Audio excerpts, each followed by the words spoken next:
تو کہتے ہیں باقیوں کی دستار کسی عالم نے کی, کسی صوفی نے کی, لیکن یہ بھینسوں کو چارہ ڈالنے والا جب آیا تو محدث اعظم نے فرمایا پگڑی کے بال کو کوئی ہاتھ نہ لگائے, یہ ساری دستار میں نے کرنی ہے. اور فرماتے ہیں حضرت بال بھی دیتے جاتے تھے اور آنسو بھی بہاتے جاتے تھے, ماتھا بھی چومتے تھے اور فرماتے تھے دستار کے بعد چلا تو نہیں جائے گا یار, مجھے تو عبادت بھی نہیں رہ گئی, مجھے تو چابیوں کو بھی نہیں پتا کون سی کہاں رہتی ہے, جائے گا تو نہیں تو رو پڑا. کہنے لگا سوڑیا جائے تو وہ جس کے پلے کوئی شے ہو, آتا جاتا تو ہے کچھ نہیں, مجھے کس نے رکھنا ہے, میں نے کہاں جانا ہے, ادھر کہاں تو ادھر ہی رہوں گا. وہ اس طالب علم کے سارے استاد بھائی کہتے ہیں اس نے دستار کرائی, پڑھا پڑھایا کچھ نہیں, پر جو مسئلہ اڑ جاتا تھا نا, وہ جو اڑ جاتا تھا نا, وہ جا کے اس سے پوچھتے تھے تو کتابیں کھولنے کی ضرورت نہیں پڑتی تھی. مولانا امجد علی صاحب اعظمی رحمت اللہ علیہ فرماتے ہیں یکدم اعلیٰ حضرت کا دروازہ کھلا, یہ بھی میرے اعلیٰ حضرت کی زندگی ہے, اسے بھی دیکھ, یکدم دروازہ کھلا تو بوڑھے امام کے پیروں میں جوتا کوئی نہیں, اور اعلیٰ حضرت سر پٹ دوڑے.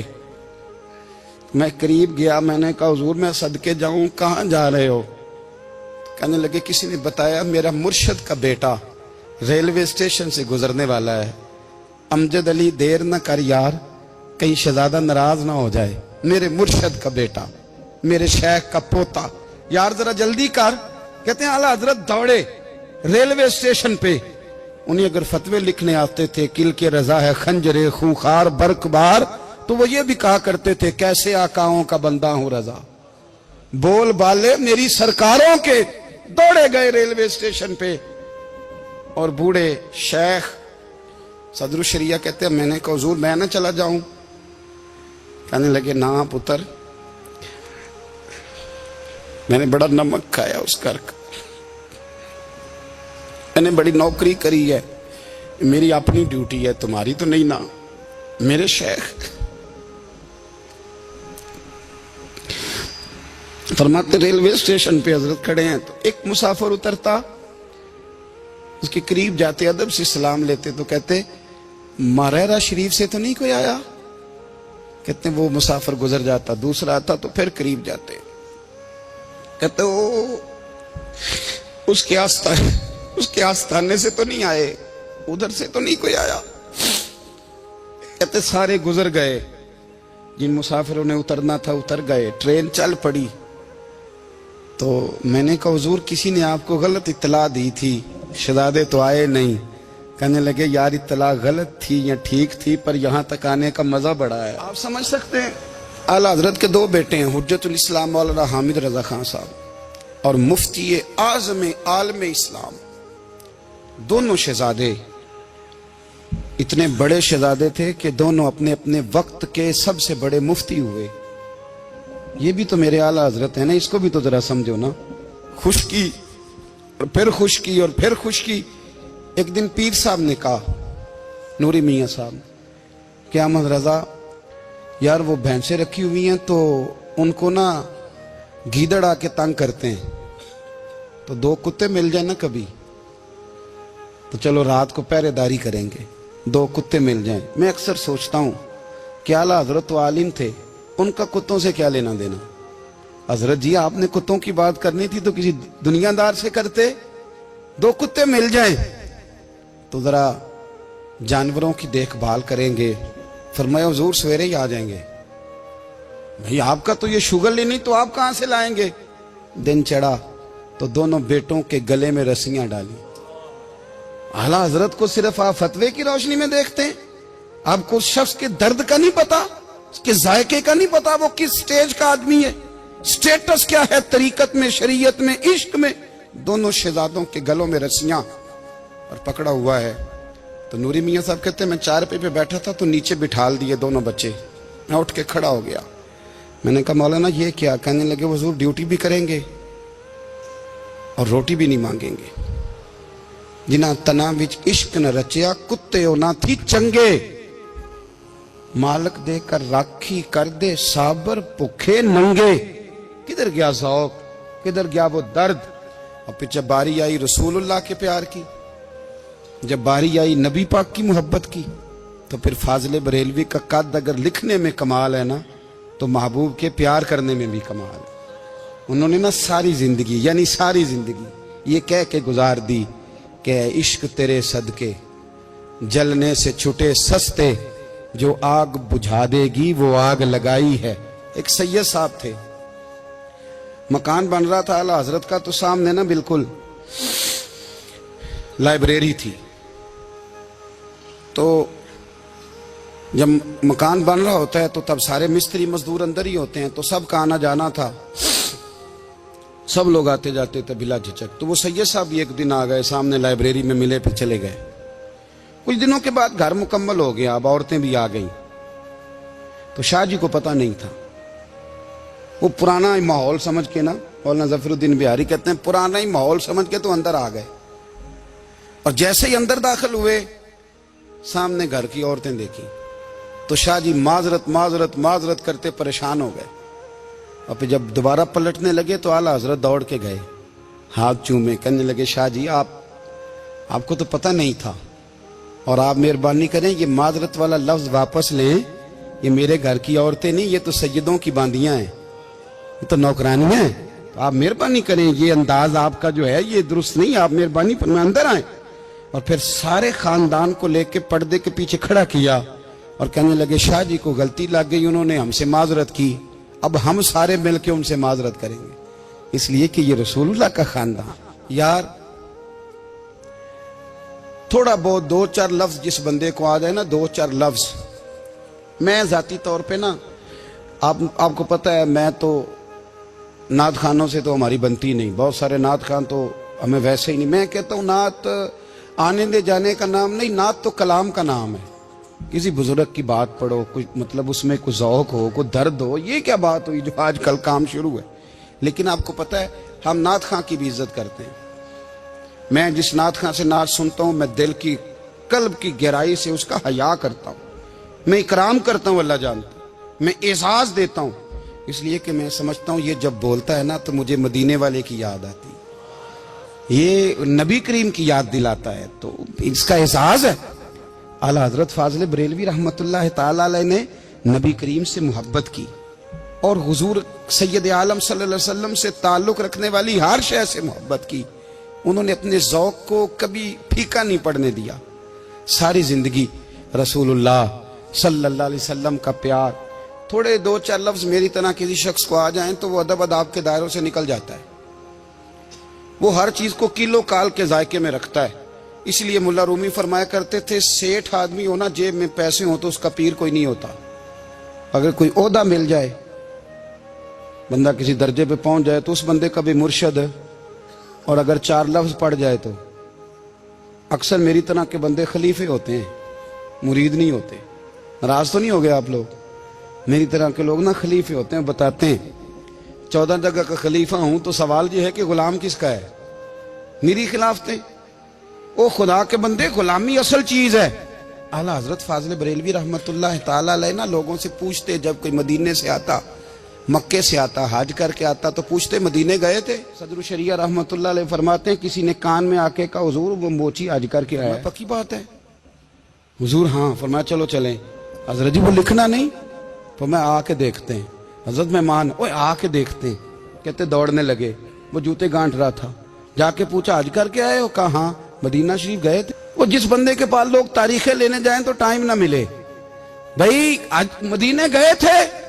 کہنے لگا جی بڑا کرم کیا سرکار نے، میں تو 1.5 مہینہ رہ کے آیا ہوں.